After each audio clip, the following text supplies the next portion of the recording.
Good morning વિદ્યાર્થી મિત્રો. આજના હિન્દીના લેક્ચરમાં આપનું હાર્દિક સ્વાગત છે. આજે આપણે હિન્દીમાં એક સરસ મજાનો પાઠ સમજીશું. જે પાઠનું નામ છે સુબહ. સુબહ એટલે કે સવાર.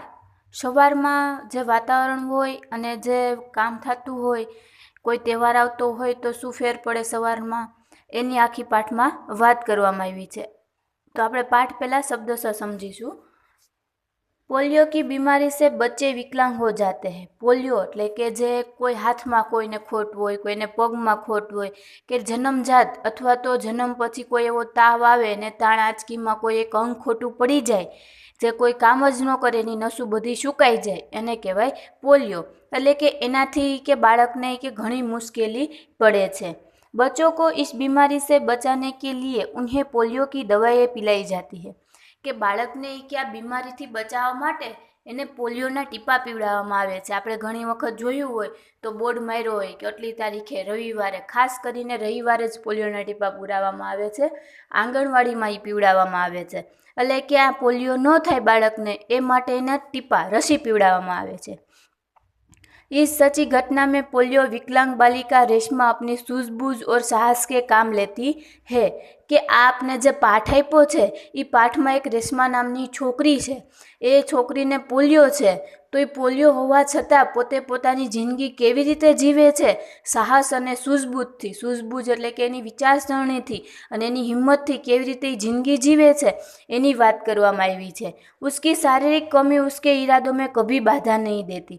શારીરિક કમી એટલે કે આપણા શરીરમાં કોઈ પણ ખોટ ખાપણ હોય એને શારીરિક કમી કહેવાય. કે આ શારીરિક કમી કે એના ઈરાદા એટલે કે એને વિચારમાં એના ગમે એવા ઊંચા વિચાર રાખે, કે જે માણસ બે પગ હોય, બે હાથ વ્યવસ્થિત હોય, કોઈ પણ ખામી ના હોય, એ કામ કરી શકે. એ આ રેશમા પગમાં પોલિયો હોવા છતાં એ કામ કરી શકતી. એટલું એનું મનોબળ મજબૂત હતું. એટલે કે એની જે શારીરિક કમી હતી, પોતે વિકલાંગ હતી, એ એને ક્યાંય મુશ્કેલી આવવા દેતી નહોતી. वह जिंदा दिली एवं परिश्रमी से अपना जीवन कैसे भी जी रही थी, उसका निरूपण इस घटना में किया गया है. કે એ પોતાની જિંદગી કે કેવી જિંદા દિલી એટલે કે પોતાની જીદ, કે મારે આ કરવું એટલે એ કરે. જે શારીરિક કમી ના હોય એ માણસો કરી શકતા હોય, એ આ રેશમા કરી બતાવતી કામ. એટલે એની એક મનોબળ એવું મજબૂત હતું, મનથી એવી મજબૂત હતી. કોઈ પણ માણસ જો મનથી હારી જાય તો એ કોઈ કામ કરી શકે નહીં. જો એનું મન મજબૂત હોય, મનોબળ મજબૂત હોય, તો એ કદાચ ગમે એવું અઘરું કામ હોય ને તો એ પાર પાડી શકે છે. એટલે એવી જ એક સરસ મજાનો આપણને અહીં પાઠ આપેલો છે. તો આપણે પાઠ જોઈએ હવે. કે સુબહ સુબહ રેશમા ને દેખા કે ઘર કે સભી લોગ સફાઈ में व्यस्त है. કે સવારે રેશમા જ્યારે ઉઠી, સુબહ એટલે કે સવારમાં રેશમા જ્યારે ઉઠે છે ત્યારે જુએ છે તો ઘરના બધા લોકો સફાઈ કરતા હતા, એટલે કે કામ કરતા હતા. કોઈ સામાન ઝાડ रहा था तो कोई मकड़ी के जाले उतार रहे थे. કે કોઈ સામાન વ્યવસ્થિત મૂકી દઉં તો આપણે ધુંજારા કરીએ, ભલે આપણે દરરોજ વ્યવસ્થિત મૂકતા હોય, પણ ધુંજારા કરીએ તો અહીં વળી વધુ કંઈક અલગથી કરીએ તો જ એમ કહેવાય ને કે ધુંજારા કર્યા. નતર તો શું કહેવાય કે ધુંજારા કર્યા એમ. અત્યારે આપણે તાજેતરમાં જ દિવાળી ગઈ છે, તો દિવાળીમાં બધાની ઘરે જે ધુંજારા થયા જ હોય. એટલે આ પણ એવી જ કંઈક વાત છે કે દિવાળી પહેલાંની જ આ પાઠમાં વાત કરવામાં આવી છે. કે રેશમા ઉઠે છે તો ઘરના બધા માણસો કામમાં કરતા હોય છે. એટલે કોઈ કે મકડીના ઝાડા, એટલે કે આપણી દેશી ભાષામાં આપણે કહીએ કે બાવા, એવા બાવા ઝારા કહીએ ને આપણે, એ કોઈ સાફ કરી રહ્યું હતું. કોઈ કે સામાન વ્યવસ્થિત મૂકી રહ્યું હતું, હરખું રીતે સાફ કરીને. જે આપણે કહીએ કે ભંગાર હોય કાઢી નાખીએ, સારી વસ્તુ હોય વ્યવસ્થિત રીતે સાફ કરીને રાખી દે. એટલે ઘણા એના ઘરના સભ્યો એવું કામ કરતા હતા, ઘણા મકડીના ઝાડા પાડતા હતા. રેશમા ને સોચા જરૂર આજ કોઈ ખાસ બાત હે. રેશમાએ વિચાર્યું કે જરૂર આજે કે ખાસ કોઈક વાત લાગે છે. આ બધા કે અત્યારમાં વહેલા ઉઠી અને કામે લાગી ગયા છે, તો કે આજે કંઈક જરૂર ખાસ કામ હશે. જો આપણે દરરોજ ઉઠીને કામે જ લાગતા હોઈએ, પણ આપણે ઝારા કચરા કરવા હોય, કંઈ નવીન કામ કરવું હોય, તો વહેલા ઉઠી અને બધા લાગી જાય, એટલે કે ટાઈમસર કામ પૂરું થઈ જાય. એટલે કે આજે કંઈક નવી વાત લાગે છે કે બધા કામમાં લાગી ગયા. કે માં આજ કોઈ ખાસ બાત હે. પછી રેશમા પૂછે છે એના મમ્મીને કે મમ્મી આજે કોઈ ખાસ વાત છે કે બધા સવારમાં કામ લાગી ગયા. તો सब इतनी सुबह उठकर घर की सफाई में जुटे हैं. કે બધા આટલી વહેલી સવારમાં ઉઠી અને સફાઈ કામમાં લાગી ગયા છો. જૂટ ગયે યાની કે લાગી ગયા છો. જૂટ ગયે એટલે કે લાગી જવું, સફાઈમાં કોઈ પણ કામમાં લાગી જવું એમ. રેશમાને ઉત્સુકતા સે પૂછા. રેશમાએ આનંદથી કંઈક ઉલ્લાસથી પૂછ્યું કે આજે કંઈ ખાસ વાત લાગે છે મમ્મી, કે સવારમાં તમે બધા વહેલા ઉઠી અને કામ કરવા માંડ્યા છો. તેના મમ્મી જવાબ આપે છે, જો શું કે હા બિટિયા રાની, ત્યોહાર કા દિન હે. શું કહે છે કે હા બિટિયા, હા બેટા, આ તહેવારનો દિવસો આવે છે. આપણે જોઈએ તો આપણે સાતમ આવતી હોય, હોળી આવતી હોય, દિવાળી આવતી હોય, તો આપણે એ તહેવાર આવે એ પહેલાં કામ કરી લઈએ કે વ્યવસ્થિત આપણે તહેવારનો આનંદ માણી શકીએ. એટલે આપણે સાફ સફાઈ કરી લઈએ. એટલે એના મમ્મી પણ એમ કહે છે કે હા એ કે બેટા, તહેવારનો દિવસો આવે છે, ભૂલ ગઈ ક્યાં, कि तू શું ભૂલી ગઈ કેમ, कि पहले से ही साफ सफाई हो जाए तो अच्छी तरह त्योहार का आनंद ले पाएंगे. કે જો કોઈ તહેવાર આવતો હોય એની પહેલાં કે આપણે વ્યવસ્થિત કામ કરી લઈએ તો આપણે જે તહેવાર આવે છે એનો વ્યવસ્થિત આનંદ લઈ શકીએ, શાંતિથી આપણે તહેવાર કરી શકીએ. माँ ने प्यार से रेशमा के गाल को सहलाते हुए कहा. गाल को सहलाते हुए એટલે કે ને વાલ કરતા કરતા, માથા ઉપર હાથ ઉપર વાલ ફેરવતા ફેરવતા એને કહે છે કે હા બેટા, તહેવારના દિવસો આવે છે, શું તું ભૂલી ગઈ કે તહેવાર આવી રહ્યો છે એ કે. એટલે કે આપણે તહેવાર આવે એ પહેલાં કામ કરી લઈએ તો આપણે તહેવાર આનંદથી પસાર કરી શકીએ એ કે. ઓહ મેં તો એકદમ ભૂલક્કડ હો ગઈ હું. ભૂલક્કડ એટલે કે ભૂલકણી. ભૂલક્કડ યાની કે ભૂલકણી. પછી રેશમાને યાદ આવે છે કે હા ઓહ હું તો એ કે એકદમ એ કે ભૂલકણી થઈ ગઈ છું. પર માં આપને મુझे તો કોઈ કામ સોંપાય નહીં. તો એ પોતે પણ કહે છે કે તમે બધા તો કામમાં લાગી ગયા છો એ કે, પણ મને તો એ કે કોઈ કામ આપ્યું નથી એ કે. મેં ક્યાં કરું બતાવો માં. એ કે હું શું કરું એ કે. માં તમે બતાવો મને કે હું શું કામ કરું એ કે. અચ્છા ચલો પહેલે ના ધોકર તૈયાર હો જાઓ. શું કહે છે, સારું એ કે હાલ તું પહેલાં એ કે તારે કામ કરવું છે તો પહેલાં એ કે તું નાહી ધોઈને તૈયાર થઈ જાય એ કે. ફિર બતાઉંગી બહુત સે કામ હે. પછી કે ફિર એટલે કે પછી, બતાઉંગી એટલે કે બતાવીશ, કે બહુત સે કામ હે ઘણા બધા એ કે આજે તો કામ છે. આપણે જારા કચરા કરતા હોય એટલે આખો દિવસ નવરા ના થાય, એમાં ને એમાં રહીએ. મોટું હોય તો 4-5 દી કામ જોઈ જાય. એટલે કે ઘણા કામ છે કે તું પહેલાં નાહી ધોઈને તૈયાર થઈ જા, પછી કે હું તને કામ આપું. મેં ભી આપકી મદદ કરના ચાહતી હું, માँ ને કહા. માં એને કહે છે કે હું તારી મદદ લેવા માગું છું, કે જો તું મને મદદ કર તો એ કે થોડું ઘણું એ કે મને એ કામમાં સરળતા રહે. રેશમાને રૂવા સ્વર સે કહા. રેશમાએ રૂવાબવાળા આમ એકદમ મિજાજ, પોતે અપંગ છે છતાં એને કામ કરવું છે એટલે કે આમ એકદમ આમ જુસ્સામાં આવીને કહે છે, મદદ તો મેં જરૂર કरूँगी. શું કહે છે કે હું તને માય કે જરૂર મદદ કરીશ કે તારા કામમાં હું તને સહાય કરીશ કે. मैंने तुम्हारे लिए कोई काम सोच रखा है. મેં કે તારા માટે, હવે આ વાક્ય એના મમ્મી બોલે છે કે મેં તારા માટે કે કામ વિચારી રાખ્યું છે. ના ધોકર નાસ્તા કરી લો ફિર બતાઉંગી. કે નાહી ધોઈ લે અને કે નાસ્તો પાણી કરી લે પછી કે હું તને બતાવું કે. कहते कहते माँ ने रेशमा को उसकी पहल वाली कुर्सी पर बैठा दिया. પછી આમ કહેતા કહેતા એના મમ્મીએ, હજી રેશમા ઉઠી જ હતી એટલે પથારીમાં હતી, પછી બિચારી પગેથી અપંગ છે એટલે એ ચેરમાં ખુરશીમાં, જે આપણે ચિત્રમાં બતાવ્યું છે કે વ્હીલવાળી ખુરશીમાં બેઠી, એ એકલી બેસી શકે નહીં, એને કોઈ બેસાડે પછી એની રીતે બેસી જાય. એટલે એને મમ્મી એને વાત કરતાં કરતાં પછી ખુરશીમાં બેસાડી દે છે. कहते कहते माँ ने रेशमा को उसकी पहिए वाली खुर्सी, જે આપણા ચિત્રમાં જોઈએ છીએ એવી પૈડાવાળી ખુરશીમાં બેઠાડી દે છે. रेशमा ने अपनी पहले वाली खुर्सी को धीरे धीरे धकेला और अपने दैनिक कार्य में लग गई. પછી એને બેસાડી દે છે, પછી એની રીતે એક ખુરશી હલાવે છે, જ્યાં ટાયર હોય એમાં આમ ટાયર હાથથી હલાવે એટલે ખુરશી આગળ હાલે. એટલે ધીમે ધીમે પછી ધકેલતા ધકેલતા એનું દૈનિક કાર્ય એટલે કે નાહવું ધોવું નાસ્તો કરવો એમાં એ લાગી જાય છે. रेशमा जब 5 साल की थी तभी से उसे दोनों पैर काम नहीं कर रहे थे. જો હવે એ અપંગ કેવી રીતે થઈ એનું આપણને કહે છે કે જ્યારે કે 5 વર્ષની હતી, 5 સાલની યાદની કે 5 વર્ષની હતી ત્યારે કે એના બે પગ, પેર એટલે પગ કામ નહીં कर रहे थे, એટલે કે કામ કરી રહ્યા હતા નહીં. उसे बहुत तेज बुखार हुआ और घुटने से नीचे दोनों पाँव एकदम बेजान हो गए.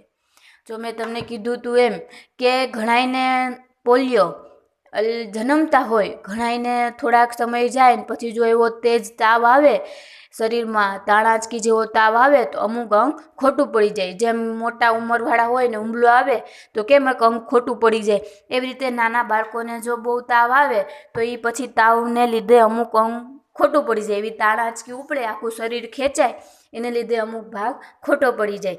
એટલે કે આ રેશમાઈ પણ જ્યારે 5 વર્ષની હતી ત્યારે એને બુખાર યાની કે તાવ આવ્યો હતો અને એને ઘૂંટણથી નીચેના, ઘૂંટણ એટલે કે ગોઠણથી નીચેના દોનો પેર એટલે કે 2 પેર એકદમ બેજાન હો ગયે થે. બેજાન હો જાના યાની કે એના પગમાં જીવ જ નહોતો, આવ ખોટા પડી ગયા હતા. આપણને જેમ પલોઠી વાળીને સતત બેઠા રહીએ ને જે ખાલી ચડી જાય તો આપણા પગમાં આપણે ચીટલા ભરીએ કે આપણે ગમે એ કરીએ કંઈ ખબર પડે નહીં, અને જો ઊભા થઈને હાલવા જઈએ તો પડી પણ જવાય.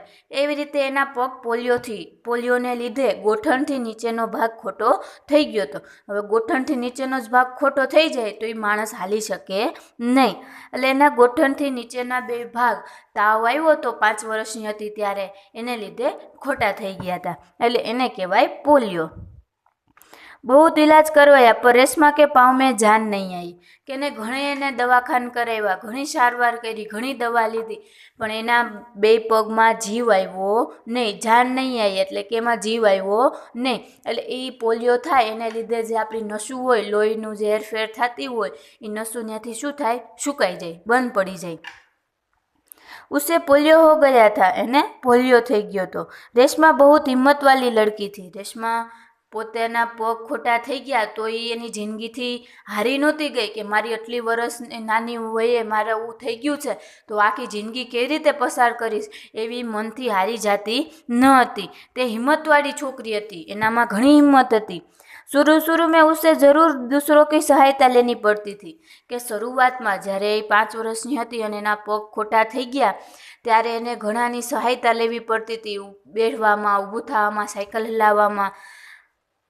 जेम बाळक नानुं होय अने एने चालता शीखे तो ए बधायनो सहारो लईने चालता शीखे के आंगળી पकड़ीने चाले, सेटी होय, टीपोय होय तो एम पकड़ी पकड़ीने चाले, पूरुं थई जाय सेटी टीपो एटले बेसी जाय. ए रीते रेशमाने ज्यारे पग खोटा थई गया त्यारे शुरुआत में एने बीजानो सहारो लेवो पड़तो हतो.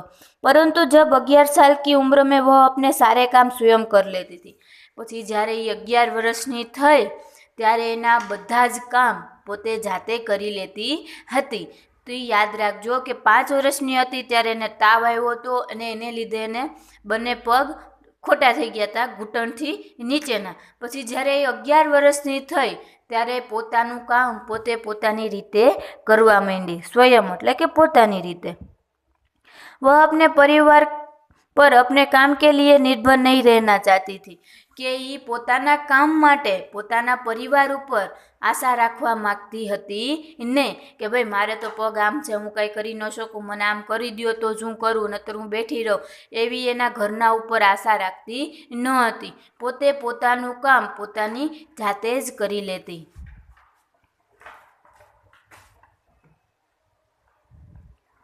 परिवार के सभी सदस्यों पिताजी, छोटू भाई गोलू, दादाजी उसे बहुत प्यार करते थे कि परिवारना बधा ज सभ्यों એટલે કે પિતાજી, એનો છોટુ, એનો ભાઈ હતો ગોલુ, એનાથી નાનો હતો એટલે કે છોટા ભાઈ ગોલુ, એના દાદાજી દાદીજી એને બહુ પ્યાર કરતા હતા, એટલે બહુ વહાલ કરતા હતા, બહુ લાડથી છોકરીને રાખતા હતા. वह सबकी आँखों का तारा है, તે બધાની આંખોનો તારો હતી એટલે કે બધાને બહુ વહાલી હતી. પાછી પોતે આવી રીતે શારીરિક કમી હતી તોય પોતાનું કામ પોતે જાતે કરી લેતી એટલે એના ઘરનાઓને પણ ગર્વ થતો કે ના અમારી છોકરી હિંમતવાળી છે. मैंने रसोई घर से मैं सारे बर्तन डिब्बे बोतलें नीचे उतार कर रख साफ कर दी थी. उसने रेशमा को आवाज़ दी. એને માને રસોઈ ઘરના, આપણે રસોઈ ઘરમાં બરણીયું, ડબ્બા, ડબલિયું બધું હોય, એના મમ્મીએ બધું અલમારીમાંથી, ખાનામાંથી નીચે ઉતારી અને સાફ કરી નાખ્યા હતા, એટલે કે લૂઈ નાખ્યા હતા. रेशमा ने उसको आवाज़ दी, रेशु। પછી એના મમ્મી રેશમાને આવાજ કરે છે, બોલાવે છે કે રેશુ, अगर तुमने नाश्ता कर लिया हो तो आ काम में मेरा हाथ बटाવો, કે જો તે નાસ્તો કરી લીધો હોય તો તું મને કામમાં થોડી વાર મદદ કરી કે. હા માં, મેં નાસ્તા કર લિયા. પછી જો રેશમા જવાબ આપે છે, એની મમ્મી બોલાવે છે કે રેશુ, તે નાસ્તો કરી લીધો હોય તો મને થોડીક વાર તું મદદ કર. હાથ બટાના યાની કે મદદ કરના. હાથ બટાના રૂઢિપ્રયોગ છે. હાથ બટાના યાની કે મદદ કરના. એટલે રેશમા જવાબ આપે છે કે હા માં, મેને નાસ્તા કર લિયા હૈ. હા મમ્મી, મેં નાસ્તો કરી લીધો છે. દૂધ કા મેવાવાલા દલિયા બહુત અચ્છા બના હૈ. કે દૂધનો મેવાવાલા દલિયા એટલે કે જે આપણે પૂનમને દિવસે કરીએ ને, શરદ પૂનમ હોય ત્યારે દૂધ પૌવા કરીએ ને, એને દૂધ કા મેવાવાલા દલિયા કહેવાય. એ કે દૂધનો મેવાવાળો દલિયો સરસ બન્યો તો. માં, મેં હાથ ધોકર અભી આતી હું. એની માને કહે છે કે માં, મેં નાસ્તો કરી લીધો, તમે પૌવા જે બનાવ્યા હતા એ સરસ હતા, હું હવે હમણાં હાથ ધોઈને આવું છું. રેશમા अपनी कुर्सी को धकेलते हुए रसोई घर में पहुंची. રેશમા એની ખુરશીને ધક્કો મારતા મારતા રસોઈ ઘરમાં પહોંચી જાય છે. રેશમા माँ को बर्तन डिब्बे पर लेबल लगा लगा कर पकड़ाती गई और माँ उन्हें व्यवस्थित ढंग से सजाती गई. રેશમા શું કરે છે, પછી ખુરશીને ધક્કો મારતા મારતા રસોઈ ઘર લગી પહોંચી જાય છે. રસોઈ ઘર યાની કે રસોડું, રસોડા લગી પહોંચી જાય છે.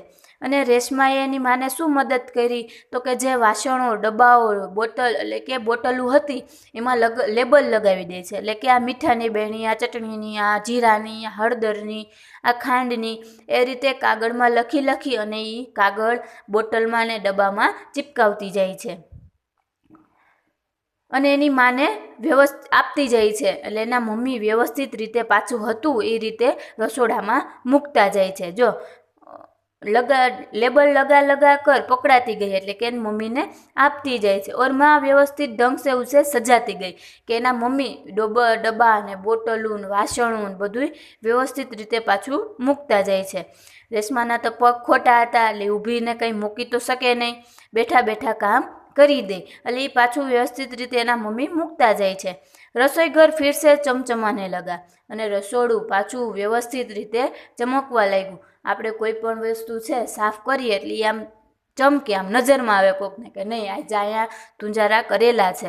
એમાંય રસોડું તો ખાસ, કેમ કે રસોડામાં જ આપણે ખાસ કામ હોય, વઘાર કરતા હોય, રસોઈ કરતા હોય, બધું રસોડાનો ધુવાળો એમાં બોટલોમાં ને વાસણોમાં જામ થઈ ગયું હોય, એ પછી આપણે જ્યારે ધુંજારા કરીએ ત્યારે વ્યવસ્થિત સાફ થાય તો રસોડું એકદમ ચમકવા લાગે. એમાંને પણ વ્યવસ્થિત રસોડું ચમકવા લાગ્યું.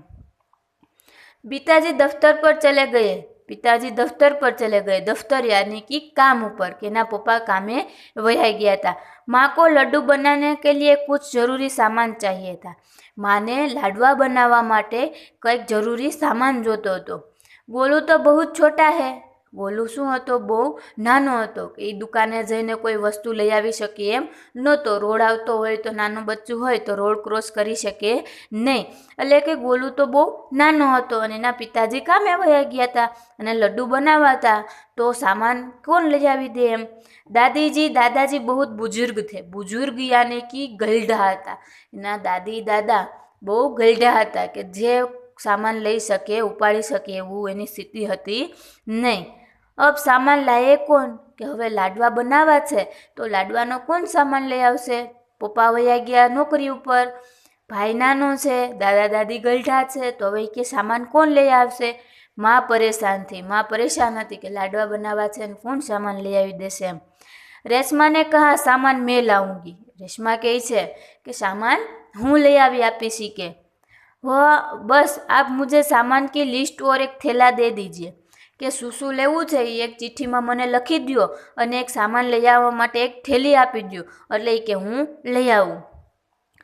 તું અકેલી જ લઈ આવોગી. શું કહે છે કે તું એકલી કે બધું લઈ આવીશ. કે માને માં પૂછે છે. માને ચિંતા થાય ને કે તું હાલી નથી શકતી, સાયકલ લઈને જઈશ, કે દોડો આવશે ભટકાઈ જઈશ, એટલે એમ કહે છે કે તું એકલી લઈ આવીશ. કે હા માં, એક બાર પહેલે ભી ગઈ તો ગઈ थी. શું કહે છે કે હા માં, આની પહેલાં એકવાર તો હું લઈ આવી હતી. કે રેશમા की आवाज़ में दृढ़ता थी. રેશમાની આવાજમાં હિંમત હતી. तो ठीक है तुम ही ले आओ लेकिन ध्यान से जाना। શું કહે છે? તો સારું એ કે તું જ લઈ આય પણ વ્યવસ્થિત ધ્યાન રાખીને જાજે. આપણે કોઈ છોકરાઓ નાના હોય અને એને મોકલીએ લેવા તો શું કહે?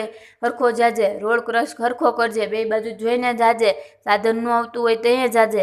ઘણું આપણે એને કહી દઈએ, લેવાનું હોય એ ભૂલી જાય છોકરો, આમાં ધ્યાન વયું જાય. એટલે એને કહે છે કે તું ही के व्यवस्थित ध्यान રાખીને जाजे. सारा सामान नुक्कड़ वाली दुकान से ही मिल जाएगा. नुक्कड़ वाली दुकान એટલે કે ખૂણા ઉપરની દુકાન, કે બધો સામાન ખૂણા ઉપર જે દુકાન છે ત્યાંથી મળી જશે. તો આજે આપણે એટલો પાઠ રાખીએ. કાલે હવે જોશું કે રેશમા કેવી રીતે સામાન લઈને પાછી આવે છે અને શું રસ્તામાં એને કંઈ થાય છે કે વ્યવસ્થિત રીતે પાછી ઘરે પહોંચી જાય છે. એ હવે આપણે આવતીકાલે જોશું. અસ્તુ.